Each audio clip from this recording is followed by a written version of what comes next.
Hello everyone, welcome back to this channel. Hope your preparation is going well. So in the exam room, in those 3 hours, how can you complete the full paper and how can you manage time? We are going to discuss a few very important tips that are going to help you score examination in every paper. So let's start off. These are the tips that I have followed in every single exam that I have given. Okay, so I've got a few bullet points that I want to discuss with you. Let's start off without any further ado. Okay, even before you enter into the exam hall, remember that please leave your studies at least 1 hour before the exam. Why? Because if you're studying till the exam time, till 2 p.m, then your mind is going to be very exhausted.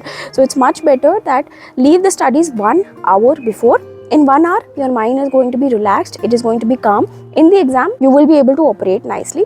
Otherwise, in the exam, you might black out. This happens a lot if your mind is too exerted. Okay, so remember that.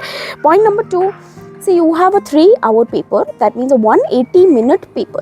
Okay, and you have got 100 marks to bag, 100 mark of questions to attempt. So that means per mark you have got 1.8 minutes. So to make it easy, let's say you have got 1.5 minutes for every single mark. You have to remember this, okay?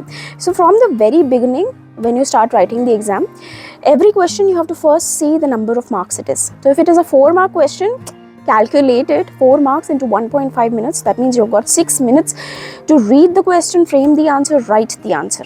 Okay, so be very careful for every single question. Constantly keep looking at the watch, then accordingly read and write the answer. See, attempting one question very nicely is not going to give you all the marks. Every question has limited marks. You are going to get only that many marks at the most. Okay, so make sure that you don't give too much time to one question and ignore the other questions. You have to be very careful about the way you use your time. Okay, next important thing is, how should you be using the first 15 minutes of reading time before the exam?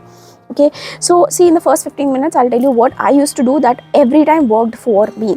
So see, in the 15 minutes, if you read the full paper entirely, it will consume all the time and you might just panic that you don't know this, you don't know that.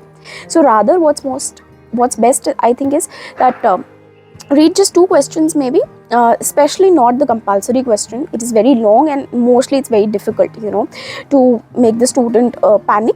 First question is usually difficult. So go to the 3rd question or the 4th question directly, or the 5th question, read them. Ideally, I used to read 2 questions in the first 15 minutes. Out of them, immediately I would pick the one question that I know best, and then in the 15 minutes, I would actually solve that entire question. Okay, so in the rough, using a pencil, I would solve that question. As soon as the bell would ring, I already had the answer framed. So quickly, I would head on to writing that one full answer.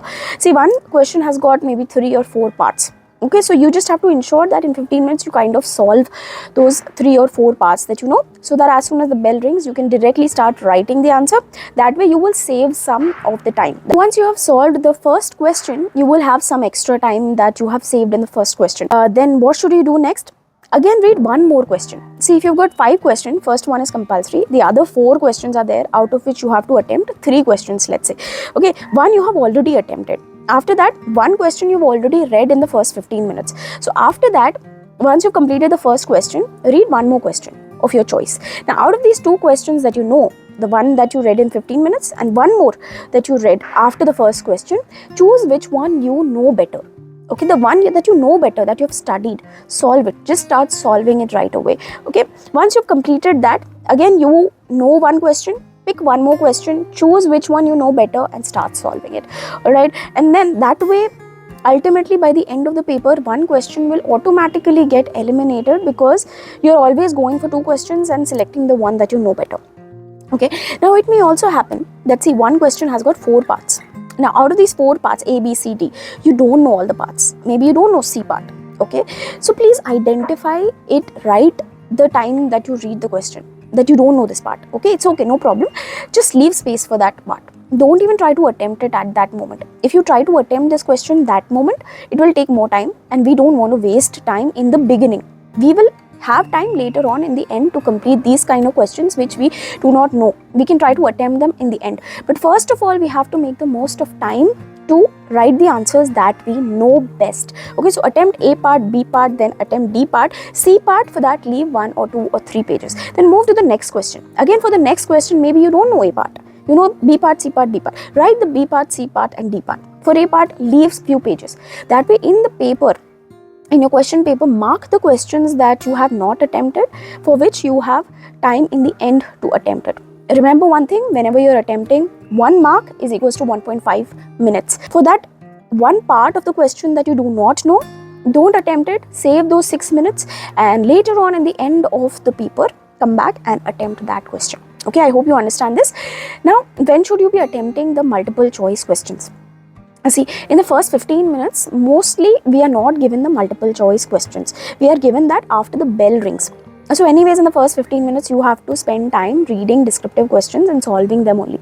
Okay, so according to me, you should do MCQs after you have completed the descriptive paper as much as you know. Okay, so that means, as we discussed, out of 4 parts, 1 if you don't know, you've done the 3 parts. Likewise, once you complete all the questions in the descriptive paper as much as you know, and you have left out the questions that you don't know at that time, which you have to attempt in the end, at that middle point, take up the MCQs. Okay, see, MCQs are 30 marks, and 30 marks into 1.5, it means you have got 45 minutes to finish it. Okay, so make a target of finishing the entire MCQs in 40-45 minutes. Okay, wind it up. Our goal is that initially we want to complete as much as paper that we know best in the limited time that is allotted. In the end, if there are questions that we don't know, we have to think a lot, we are going to do that. Okay, why am I saying this? Because if, let's say, there is a question you do not know, now you start doing it right away, right then and there.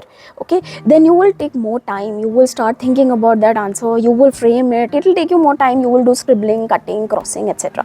So it will take you more time. If it takes you more time, then the future other questions that you must have done before, that you already know, you will miss out time for them. Also, your confidence is going to go down if any question goes bad. Okay, so let's leave all the topics, all the questions that you don't know for the end. You will get enough time to solve them. Have faith in yourself. Okay, one more thing very important that you have to remember is that in the exam, somehow, please just go and attempt 95% of the paper. Trust me, if you attempt 95% of the paper, I promise you will pass. I promise. Why? Because from experience, I can tell you, most of the students don't even attempt more than 70% of the paper. Why? Because they don't have speed, and secondly, they also don't know the concepts. So mostly 70% is completed for most of the students. So if you are someone who can somehow manage to complete 95% paper in the 3 hours, trust me, you have a huge chance of passing the exams, at least getting 40-50 marks bare minimum. Now I know 95% paper you might not know in the exam hall. You should expect at least 10 to 20% of the questions will come very hard. They will come a little out of the syllabus, a little tricky, something very new. 80% of the paper will be as per your preparation. You will be able to solve those questions if you have nicely studied the syllabus. 80% of the questions will be medium difficulty, but 20% of the questions you have to expect that they will be very difficult. Okay, and you might not know. Even sometimes the teachers get confused in these kind of questions. So don't worry. When that happens, when you see these kind of questions, don't panic.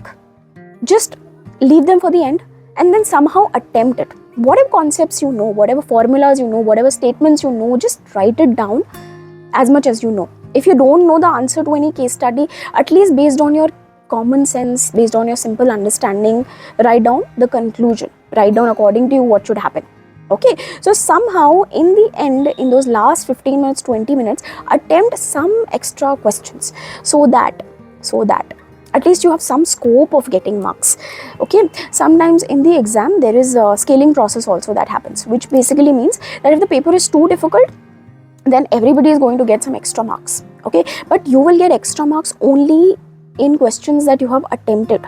If you have not even attempted any question, you will not get any extra marks. So make sure that you attempt at least 95% of the paper. Even if you don't know some of the questions, write something based on your own understanding of the subject. Write something. At least there is a chance that you might get half a mark, 1 mark. Now, what kind of mindset you should have in the exam hall? Okay, see, all these points that I discussed, they will naturally come to you if you have a certain specific mindset. The mindset of someone who's going to pass the exam. Now, this mindset basically is that you have to detach yourself from the result.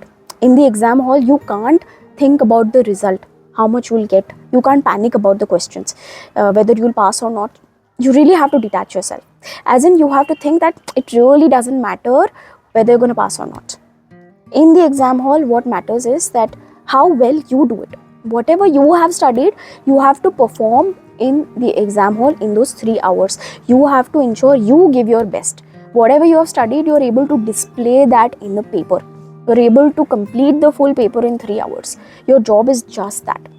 If you're able to somehow bring all your attention, focus, attachment to only your output, that you are going to give your best, you are going to ensure that every question you do nicely, you try to do it within time limit, you try to finish the paper. Doesn't matter whether you're going to pass or not. Doesn't matter how other students are performing, how many sheets other students are taking. If you somehow detach yourself from the result and bring your focus to your input, that kind of wisdom is necessary in the exam hall, and that kind of wisdom is what is going to ultimately make you pass the exam.